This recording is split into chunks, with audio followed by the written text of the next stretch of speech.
होने से पहले बोला गया एक छोटा सा शब्द सुबह चमत्कार जैसा लगता है, क्योंकि वह शब्द सीधे तुम्हारे अवचेतन मन में चला जाता है। अवचेतन बिल्कुल मिट्टी की तरह होता है। उसमें जो बीज डालोगे वह बिना सवाल किए उग आएगा।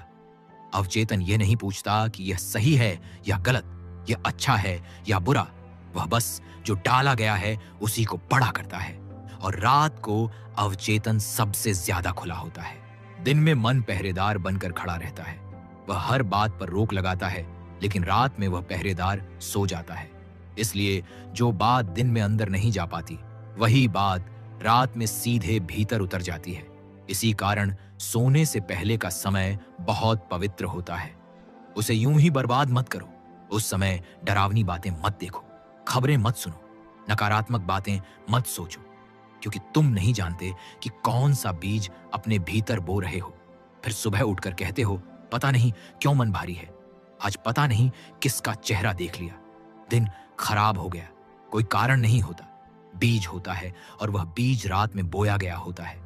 इसलिए आज मैं तुम्हें इस चमत्कार का लालच नहीं दे रहा, मैं तुम्हें जिम्मेदारी दे रहा हूं, अपनी चेतना की। अगर आज रात तुम अपने भीतर थोड़ा सा भरोसा, थोड़ा सा धन्यवाद, थोड़ा सा स्वीकार डालकर सो गए, तो सुबह तुम्हें लगेगा कि कुछ बदल गया है। लोग इसे चमत्कार कहते हैं। असल में ये कोई चमत्कार नहीं है, ये चेतना का नियम है। लेकिन जिसे नियम समझ में आ जाए, उसे वही चीज चमत्कार जैसी लगती है। रात को तुम जो होते हो, वही तुम्हारा भविष्य बनता है। अब मैं तुम्हें उस एक शब्द के बहुत करीब ले जा रहा हूं, लेकिन अभी भी मैं वह शब्द तुम्हें सीधे नहीं दूंगा, क्योंकि अगर सच अचानक दे दिया जाए तो मन उसे पकड़ लेता है, और जो बात मन पकड़ ले वह मर जाती है। इसलिए मैं तुम्हें धीरे धीरे उस गहराई में ले जा रहा हूं जहां शब्द अपने आप पैदा होता है। तुमने पूरी जिंदगी बहुत शब्द बोले हैं, लेकिन तुमने कभी यह नहीं देखा कि वे शब्द किस हालत से निकल रहे हैं। सच यह है कि शब्द अपने आप में शक्तिशाली नहीं होते। शक्ति उस चेतना में होती है जहां से शब्द जन्म लेता है। एक ही शब्द किसी के लिए जहर बन जाता है और किसी के लिए दवा। फर्क शब्द का नहीं होता, फर्क होता है बोलने वाले की अवस्था का।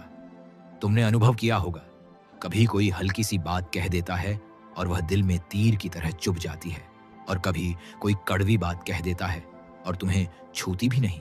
क्यों? क्योंकि शब्द से ज्यादा ताकत उस भाव और ऊर्जा में होती है जिससे वह शब्द बोला गया।